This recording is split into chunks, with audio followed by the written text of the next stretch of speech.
कुछ दिनों पहले हमने कुल्हान यूनिवर्सिटी पर एक वीडियो बनाया था जिसमें हमने बताया था कि कैसे ये लोग 3 साल के कोर्स को 4 से 5 साल तक खींच रहे हैं। और उस वीडियो में आपका सपोर्ट देखकर मैं शॉक हो गया। बहुत सारे कमेंट्स आए और सबकी सेम कहानी थी। कोई रांची यूनिवर्सिटी से रो रहा है, कोई झारखंड यूनिवर्सिटी ऑफ टेक्नोलॉजी के सिस्टम से परेशान है और कोई एसकेएमयू दुमका से उम्मीद हार चुका है। आज हम किसी एक यूनिवर्सिटी की बात नहीं करेंगे, आज हम पूरे झारखंड के हायर एजुकेशन सिस्टम के ऊपर बात करेंगे जो कि आईसीयू में है। आज हम डिकोड करेंगे रांची यूनिवर्सिटी, एसकेएमयू दुमका और जेयूटी के हालात और क्यों झारखंड में ग्रेजुएशन करना एक जंग लड़ने जैसा हो गया है। देखो, प्रॉब्लम सिर्फ एग्जाम का लेट होना नहीं है, प्रॉब्लम है टाइम का डिवैल्यूएशन। और हमने जब इन्वेस्टिगेशन किया तो जो सच्चाई सामने आई वो किसी हॉरर मूवी से कम नहीं था। आइए एक एक करके ग्राउंड रियलिटी चेक करते हैं। सबसे पहले बात करते हैं राजधानी की, रांची यूनिवर्सिटी। लोग कहते हैं कैपिटल में है, सीएम हाउस बगल में है तो सिस्टम फास्ट होगा, लेकिन यहाँ तो अंधेरी नगरी वाला हाल है। ना टाइम पर एग्जाम होता है, ना टाइम पर रिजल्ट आता है। स्टूडेंट्स बताते हैं कि यहाँ सिलेबस खत्म हो या ना हो, यूनिवर्सिटी को कोई फर्क नहीं पड़ता और यहाँ एकेडमिक कैलेंडर सिर्फ दीवार में टांगने के लिए होता है, फॉलो करने के लिए नहीं। दूसरा, झारखंड यूनिवर्सिटी ऑफ टेक्नोलॉजी। देखो, डिप्लोमा और बीटेक के स्टूडेंट्स का करियर स्पीड और लेटेस्ट टेक पर डिपेंड करता है और तुम तो जानते ही हो, हर 6 महीने में टेक्नोलॉजी बदल जाती है।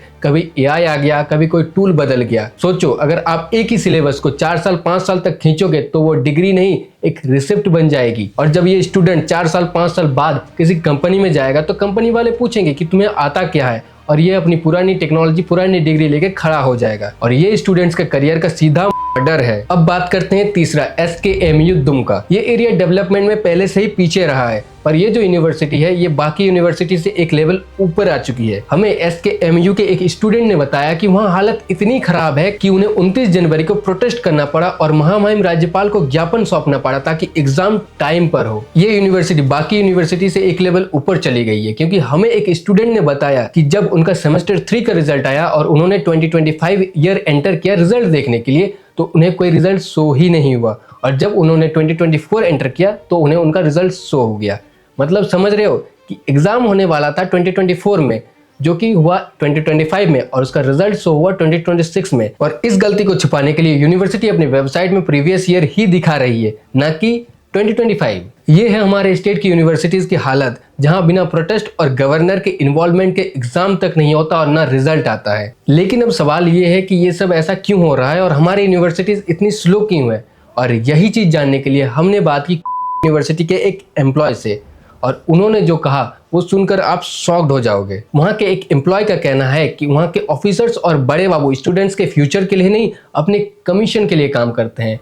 हर टेंडर, हर डिसीजन में ये देखा जाता है कि इसमें मेरा क्या फायदा होगा। जब यूनिवर्सिटी के ऑफिसर्स अपनी जेब भरने में व्यस्त होंगे तो आपके एग्जाम लेट होने से उनको क्या फर्क पड़ेगा। अब आप सोचेंगे, अरे यार 6 महीना या 1 साल लेट हो गया तो क्या हुआ। तो अब इसका अपॉर्चुनिटी कॉस्ट समझिए। देखो, गवर्नमेंट एग्जाम जैसे यूपीएससी, जेपीएससी या एसएससी सीजीएल में एज लिमिट होता है। अगर आप 21 की जगह 23 या 24 में ग्रेजुएट होंगे तो आप पहले ही अपने 1-2 अटेम्प्ट खो चुके हैं, जो कि सुनने में उतना बड़ा नंबर नहीं लगता, पर ये एक स्टूडेंट के लिए बहुत बड़ा लॉस है। दूसरा है फाइनेंशियल बर्डन। एक मिडिल क्लास फैमिली सोचती है कि मेरा बच्चा 3 साल पढ़ेगा फिर कमाएगा, लेकिन जब यही कोर्स 6 महीना साल भर एक्स्ट्रा चलता है तो उस टाइम एक्स्ट्रा रूम रेंट, खाने का और फीस का खर्चा माँ बाप पर आता है। और अभी तो ई कल्याण स्कॉलरशिप भी नहीं मिल रही है क्योंकि गवर्नमेंट तो फ्री में पैसा बांट रही है। और तीसरा जो सबसे जरूरी है बात करनी, वो है मेंटल ट्रॉमा। जब एक स्टूडेंट ये देखता है कि उसके दूसरे स्टेट्स के दोस्त कमा रहे हैं, जॉब कर रहे हैं और वो अभी भी सेकेंड ईयर के रिजल्ट का वेट कर रहे हैं, तो जो डिप्रेशन होता है वो एक स्टूडेंट कभी किसी से शेयर नहीं कर पाता है, क्योंकि इंडियन फैमिली सिर्फ रिजल्ट से मतलब रखती है, ना कि इससे कि आप कितना मेहनत कर रहे हो। लेकिन अब सवाल ये है कि झारखंड के सारे गवर्नमेंट यूनिवर्सिटीज की हालत एक साथ ऐसा कैसे हो सकती है। तो इसका सबसे पहला कारण है लैक ऑफ अकाउंटेबिलिटी। कोई एकेडमिक कैलेंडर फॉलो नहीं किया जाता। अगर सेशन लेट हुआ तो किसी भी वाइस चांसलर या रजिस्ट्रार पर कोई एक्शन नहीं लिया जाता, ना ही कोई सवाल पूछा जाता है। दूसरा,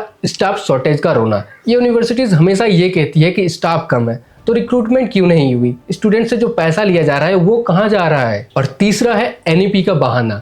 न्यू एजुकेशन पॉलिसी को इंप्लीमेंट करने के नाम पर इन्होंने पूरा सिस्टम ही कंफ्यूज कर दिया है। देखो, ये यूनिवर्सिटीज तब तक नहीं सुधरेगी जब तक इनकी अकाउंटेबिलिटी फिक्स नहीं की जाती, चाहे वो कुल्हान यूनिवर्सिटी हो, रांची यूनिवर्सिटी हो, जेईटी हो या एसकेएमयू दुमका हो, सब में अकाउंटेबिलिटी होनी चाहिए। अगर एग्जाम टाइम पर ना हो या रिजल्ट डिले हो तो किसकी जिम्मेदारी है। मेरा ये वीडियो बनाने का मकसद सिर्फ शिकायत करना नहीं है, हमारी कुछ सिंपल डिमांड्स हैं। पहला, स्ट्रिक्ट एकेडमिक कैलेंडर हो जो डेट पहले डिसाइड किया जाए उसी डेट पर एग्जाम हो। दूसरा, एग्जाम कंट्रोलर अकाउंटेबिलिटी हो। अगर एग्जाम लेट हो या डिले हो, अगर रिजल्ट लेट हुआ तो ऑफिसर्स पर स्ट्रिक्ट एक्शन हो। इस वीडियो को इतना शेयर करो कि ये वीडियो झारखंड के एजुकेशन मिनिस्टर और गवर्नर तक पहुंच जाए। अपने यूनिवर्सिटी का नाम, अपना सेशन और अपना करंट सेमेस्टर कमेंट करके बताओ, ताकि सबको पता चले कि झारखंड में एजुकेशन के क्या हालात है। और सब्सक्राइब कीजिए झारखंड से जुड़ी ऐसे ही डॉक्यूमेंट्रीज देखने के लिए। जय हिंद, जय झारखंड, धन्यवाद।